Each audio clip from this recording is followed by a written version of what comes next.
योग अभ्यास रोगों के निवारण और उपचार में बहुत प्रभावी है, जैसा कि कई अनुसंधानों द्वारा प्रमाणित किया गया है। योग अभ्यास से पहले चिकित्सक से निश्चित रूप से परामर्श करें और योग्य योग शिक्षक की देखरेख में ही अभ्यास करें। योग अभ्यास के साथ साथ संतुलित जीवन और सात्विक आहार भी रोगों के निवारण और उपचार में सहायक होते हैं। स्मृति बढ़ाने के लिए योग आसन, सर्वांगासन, भुजंगासन, पद्मासन, शीर्षासन, योग प्रार्थना और मत्स्यासन। प्राणायाम, अनुलोम विलोम, भस्त्रिका और कपालभाति। सर्वांगासन, हाथों और पैरों को सीधा रखते हुए जमीन पर लेट जाएं। दोनों हाथों को पैरों के दोनों ओर ऐसे रख दें कि दोनों हथेलियां जमीन को पूरी तरह छुएं। बिना घुटने मोड़े पैरों को ऊपर उठाकर सिर से परे ले जाएं और पंजों को जमीन पर टिका दें। एक आरामदायक अवधि के लिए सामान्य रूप से श्वास लेते हुए इस स्थिति को बनाए रखें। सर्वांगासन मोटापे के उपचार में सहायक।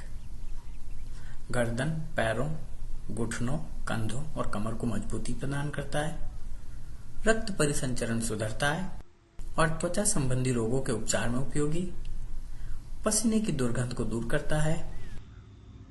अम्लपित्त, पाचन, मधुमेह, अनिद्रा, बवासीर, कशेरुका संधि शोथ, गलसुओं की सूजन और दृष्टि संबंधी समस्याओं के निवारण और उपचार में सहायक। सावधानियां, हृदय और उच्च रक्तचाप की समस्याओं से पीड़ित लोगों को नहीं करना चाहिए। योग या दवा के माध्यम से इन बीमारियों के ठीक हो जाने के बाद वे इसका अभ्यास कर सकते हैं। अभ्यास से पहले चिकित्सक की सलाह लें और योग शिक्षक की देखरेख में ही अभ्यास करें। भुजंगासन, पैरों को सीधे और तलवों को ऊपर की ओर रखते हुए पेट के बल पर लेट जाएं। दोनों हाथों को वक्षस्थल के दोनों ओर टिका दें। नाभि से ऊपर के शरीर को ऊपर उठाकर हाथों पर संतुलित करें और सिर पैरों की ओर ले जाएं। भुजंगासन वसा कम करने में उपयोगी। वक्षस्थल चौड़ा होता है और कमर लचीली। पेट के अंग सुदृढ़ होते हैं और पाचन तंत्र में सुधार होता है। कब्ज, पीठ दर्द, गठिया, मधुमेह, ब्रोंकाइटिस, अनिद्रा और मासिक धर्म विकार के निवारण और उपचार में सहायक। सावधानियां, व्रण और हर्निया की समस्याओं से पीड़ित लोगों को नहीं करना चाहिए। योग या दवा के माध्यम से इन बीमारियों के ठीक हो जाने के बाद वे इसका अभ्यास कर सकते हैं। अभ्यास से पहले चिकित्सक की सलाह लें और योग शिक्षक की देखरेख में ही अभ्यास करें। पद्मासन, शरीर स्थिर और रीढ़ की हड्डी सीधे रखते हुए आराम से बैठ जाएं। बाएं पैर को घुटने से मोड़कर दाईं जांघ पर रखें और दाएं पैर को घुटने से मोड़कर बाईं जांघ पर रखें। दोनों पैरों की एड़ियां नाभि के पास हो और दोनों घुटने जमीन से लगे रहें। दोनों हाथों के अंगूठे तर्जनी अंगुली से जोड़कर बाकी अंगुलियां फैलाकर ज्ञान मुद्रा में घुटनों के ऊपर सीधे रखें। एक आरामदायक अवधि के लिए सामान्य रूप से श्वास लेते हुए इस स्थिति को बनाए रखें और फिर दूसरी तरफ पैर बदलकर इसे दोहराएं।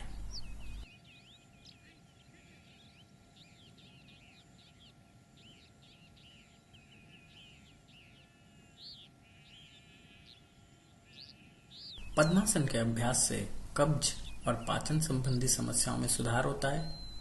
पैर और रीढ़ की हड्डी मजबूत होती है। ध्यान और प्राणायाम के लिए बहुत बढ़िया आसन है ये। रक्ताल्पता के निवारण और उपचार में सहायक। सावधानियां, मेरुदंड और कटिस्यानुशूल दर्द की समस्याओं से पीड़ित लोगों को नहीं करना चाहिए।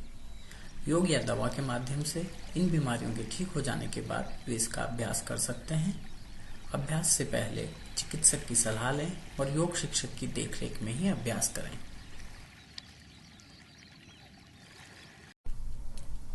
शीर्षासन, शीर्षासन को सभी आसनों का राजा कहा जाता है।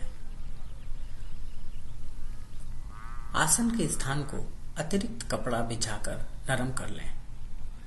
मुलायम और नरम स्थान पर अपने सिर के सामने के हिस्से को रखें। उंगलियों को परस्पर मिलाकर सिर के पीछे रखें। कोहनियों को जमीन पर टिका दें और कोहनियों के बल पर शरीर को पूरा ऊपर उठाकर शरीर सीधा कर लें। एक आरामदायक अवधि के लिए सामान्य रूप से श्वास लेते हुए इस स्थिति को बनाए रखें। कुछ समय नियमित अभ्यास के बाद पैरों को फैलाकर और शीर्षासन में पद्मासन लगाकर भी इसका अभ्यास किया जा सकता है।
शीर्षासन के अभ्यास से शरीर के सभी रोग दूर होते हैं, जैसे खांसी, बाल झड़ना, कशेरुका संधि शोथ, नेत्र, त्वचा और मस्तिष्क संबंधी रोग। कब्ज और पाचन संबंधी समस्याओं में सुधार होता है। आयुर्वृत्ति के प्रभाव को रोकता है और चेहरे को सौंदर्य प्रदान करता है। तनाव से मुक्ति मिलती है और अनिद्रा की समस्या दूर होती है। सावधानियां: हृदय और उच्च रक्तचाप की समस्याओं से पीड़ित लोगों को नहीं करना चाहिए। योग या दवा के माध्यम से इन बीमारियों के ठीक हो जाने के बाद इसका अभ्यास कर सकते हैं। अभ्यास से पहले चिकित्सक की सलाह लें और योग शिक्षक की देखरेख में ही अभ्यास करें।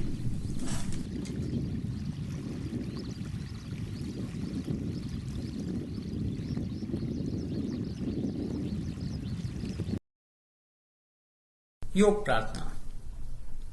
भगवान शिव को नमस्कार के साथ योग का अभ्यास शुरू करना चाहिए। दोनों पैरों को जोड़कर सीधे खड़े हो जाएं और हथेलियां जोड़कर दोनों हाथों को हृदय के पास ले आएं। 3 बार ओम नमः शिवाय बोलें। अ 2 सेकंड में बोलें, उ 3 सेकंड में बोलें और म 5 सेकंड में बोलें।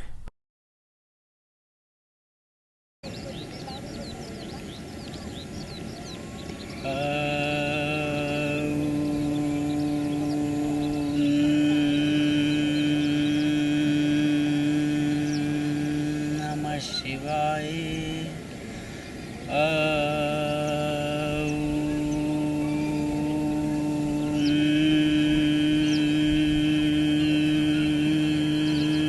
नमः शिवाय।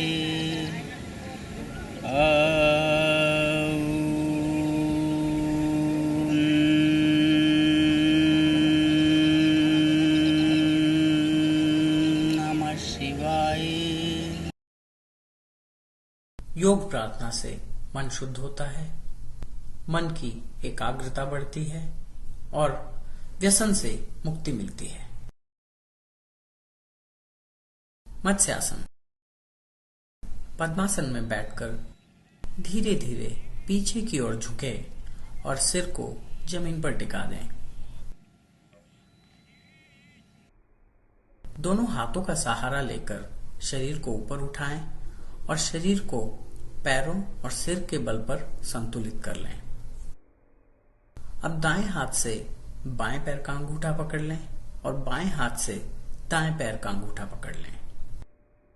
दोनों कोहनियों को जमीन से लगा दें और एक आरामदायक अवधि के लिए सामान्य रूप से श्वास लेते हुए इस स्थिति को बनाए रखें और फिर दूसरी तरफ पैर बदलकर इसे दोहराएं।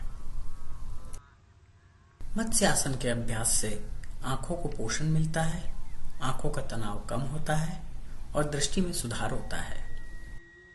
रीढ़ की हड्डी को लचीला बनाता है और कमर दर्द कम करने में सहायक। तैराकी करते हुए जब थक जाएं, तब इस आसन में आराम से पानी के ऊपर संतुलित कर विश्राम कर सकते हैं। वक्षस्थल और फेफड़े चौड़े होते हैं, जिससे कि सांस संबंधी सभी समस्याएं दूर करने में मदद मिलती है। त्वचा बेहतर होती है और चेहरे को सौंदर्य प्रदान करता है। दमे, ब्रोंकाइटिस, मधुमेह, पाचन, अवसाद और त्वचा संबंधी रोगों के उपचार में सहयोगी। सावधानियां। मेरुदंड और कटिस्यानुशूल दर्द की समस्याओं से पीड़ित लोगों को नहीं करना चाहिए। योग या दवा के माध्यम से इन बीमारियों के ठीक हो जाने के बाद वे इसका अभ्यास कर सकते हैं। अभ्यास से पहले चिकित्सक की सलाह लें और योग शिक्षक की देखरेख में ही अभ्यास करें। अनुलोम विलोम प्राणायाम।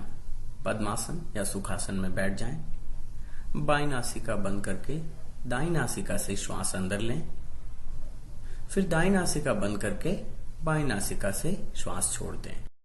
फिर दाईं नासिका को बंद रखते हुए बाईं नासिका से श्वास अंदर लें और बाईं नासिका बंद करके दाईं नासिका से छोड़ दें। एक आरामदायक अवधि के लिए इस प्रक्रिया को दोहराएं।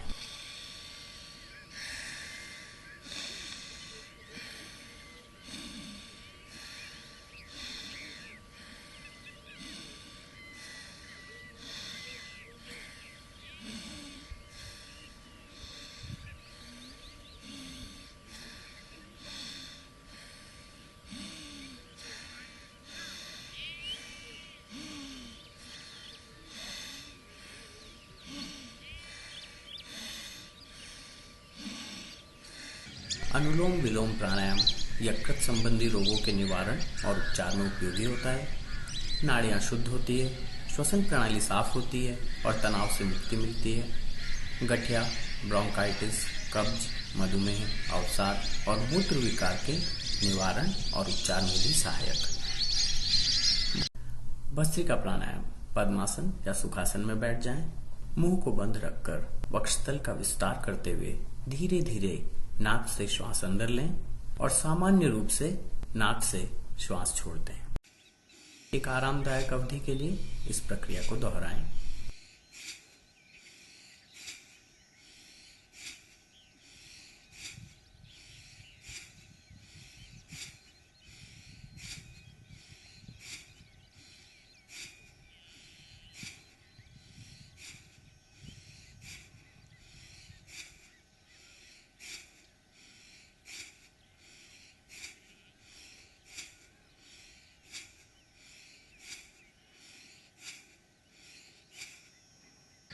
भस्त्रिका प्राणायाम नाक और वक्षस्थल को साफ करने में सहायक।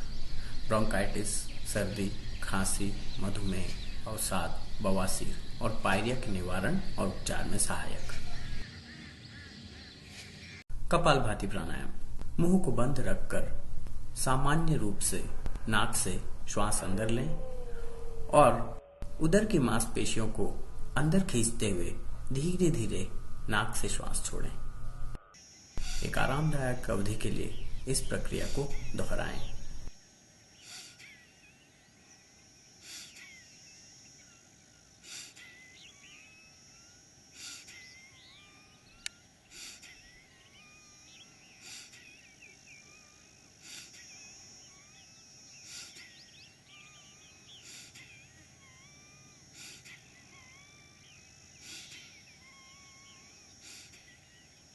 कपालभाति प्राणायाम कफ दूर करने में सहायक और इससे श्वसन प्रणाली साफ होती है। फेफड़ों से संबंधित सभी समस्याओं के निवारण और उपचार में सहायक। पाचन तंत्र में सुधार होता है। ब्रोंकाइटिस, कब्ज, मधुमेह, अवसाद, पायरिया और जठर से संबंधित समस्याओं के निवारण और उपचार में सहायक। उपयोगी युक्तियां: 1 चम्मच कसे हुए आंवले में 1 चम्मच शहद मिलाकर प्रतिदिन सुबह खाली पेट सेवन करें।